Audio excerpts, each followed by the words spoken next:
Hi everyone. Now this I know is a much awaited video, and as you can see on my screen is ABC analysis for CMA Interlaw students who are going to appear for their examination in upcoming June 24. पहले मेरी बात पूरी ध्यान से सुनेंगे और ये video पूरा देखेंगे, उसके बाद ही आपको मैं एनालिसिस से थ्रू कराऊंगी या एनालिसिस बताऊंगी। देखो, सबसे पहली बात, why am I making this video? Because I hold a moral responsibility towards students. If I am catering to a set of students और मैं यहाँ पे आके यूट्यूब पे आपको कुछ भी कहती हूँ तो आप मेरी बात सुनते हो, तो एक जिम्मेदारी बनती है हमारी भी। और उस जिम्मेदारी को निभाते हुए मैं सबसे पहली बात आपको ये कह दूँ कि कभी भी कोई भी टीचर हो, कोई भी हो, वो आपको गारंटी नहीं दे सकता है unless that paper that person is an examiner setter, मतलब जिसने पेपर सेट किया हो, पेपर सेटर हो, तो वही आपको बता सकता है कि एग्जाम में क्या आएगा और क्या नहीं आएगा। दूसरी बात, तो मैम ये एनालिसिस वगैरह ये हमें कैसे हेल्प करता है, कि हमें इसके ट्रैप में फॉल होना चाहिए या नहीं होना चाहिए?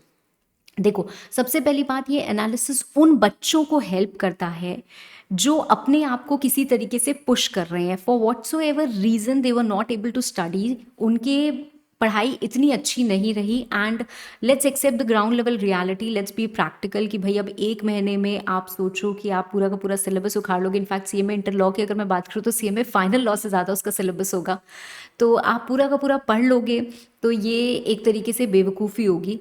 अक्सर हमें लाइफ में चॉइसेस करनी पड़ती है। अगर आज मेरे पास सिर्फ 24 घंटे का समय है and I have 100 task to do, so I have to prioritise कि भाई ये तो कम से कम ज़्यादा ज़रूरी है, कर ही लेते हैं। तो ये उन बच्चों के लिए है। ऑफकोर्स अगेन यहाँ पे भी हम एक स्पेक्यूलेशन कर रहे हैं, एक रिस्क खेल रहे हैं, बट रिस्क तो हर चीज़ में है। आप जब एक सीक्वेंस में पढ़ने जाओगे तो भी शायद आप सिर्फ 30% पढ़ पाओगे, तो why not try to explore something different. ठीक है मैम, ये एनालिसिस किस तरीके से बनाया गया है? देखो, ये एनालिसिस सोच समझ के ऐसे बनाया जाता है कि कुछ चीज़ें होती हैं जो हमारे पास बहुत इंपॉर्टेंट होती हैं, जो अक्सर रिपीटेडली पूछी जाती हैं। उसके बाद कुछ चीज़ें ऐसी होती हैं जो एग्जामिनर अभी फोकस कर रहा है या हमें लग रहा है जो हमारी रीसेंट एमटीपीज वगैरह में आती हैं।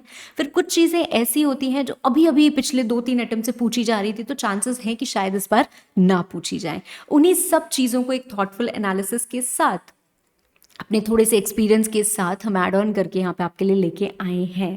अब करना क्या है? कोशिश आज भी यही करनी है कि सिलेक्टिव स्टडी आप ना करो। It is definitely not advisable and it can never guarantee you success. ठीक है, आप कोशिश करिए कि आप पूरा सिलेबस कंप्लीट कर पाएँ।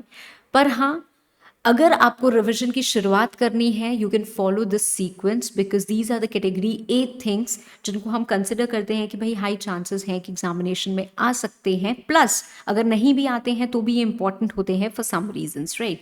तो आप इनको पहले डिस्कस करिए, मतलब इनको पहले रिवाइज करिए, then go to category B things and thereafter go to category C things. ठीक है, इन केस आपसे कैटेगरी सी की चीज़ें छूट भी जाती हैं तो आपके जो रीसेंट एमटीपी और जो भी आपने मटेरियल्स देखे हैं या स्टडी मटेरियल के क्वेश्चंस हैं, कम से कम आप वो तो सारे कर लें। इन सब को करने से पहले आपको करना क्या चाहिए? Whatever you have studied so far, उसको रिवाइज करके आपको सबसे पहले क्वेश्चंस अटेम्प्ट करने चाहिए। कौन से क्वेश्चंस?